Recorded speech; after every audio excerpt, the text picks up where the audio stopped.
Tribal belt and ब्लकखौ खहा खालामनानै राजथावनि नोगोर फुवारनायखौ गनायनो हाया, बुंदों सिसिट'आ।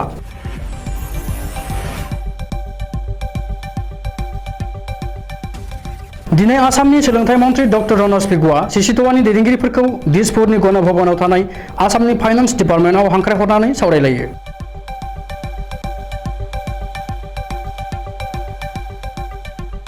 मख'जायोदि थांनाय माखासे साननि सिगाङाव आसामनि गिबि मन्थ्रि डक्टर हिमन्त बिश्व शर्माया आसामनि राजथावनि नोगोर गुवाहाटी डेभेलपमेन्ट अथरिटिखौ सानजा जागिरद, सोनाबहा पलासबारि आरो साहा तामुलपुरसिम लांनाय जासिगोन होननानै खौरां बिजोङाव बुंदोंमोन आरो बे बाथ्राखौ लानानैनो सिसिट'आनिफ्राय सावरायनांगौनि थाखाय सोरखारखौ नारसिनबोबाय थाबोदोंमोन।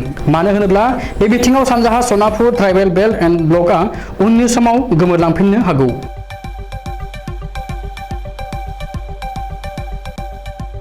बे आयदाखौ लानानैनो दिनै सनिबारखालि सिसिट'आ ट्राइबेल हारिया गुवाहाटी नोगोरमा जौगानायनि बेरेखा नङा, नाथाय ट्राइबेल बेल्ट एन्ड ब्लकखौ खहा खालामनानै राजथावनि नोगोरमा गुवाहाटी डेभेलपमेन्ट अथरिटिखौ फुवारनायखौ गनायनो हाया आरो आसामाव रायजो जानाय ट्राइबेलफोरा जेरावखि थाया मानो बै ओनसोलफोरखौनो हानि पाट्टा होनांगौ थांखिफोरखौ लानानै गुवारै सावरायलायो।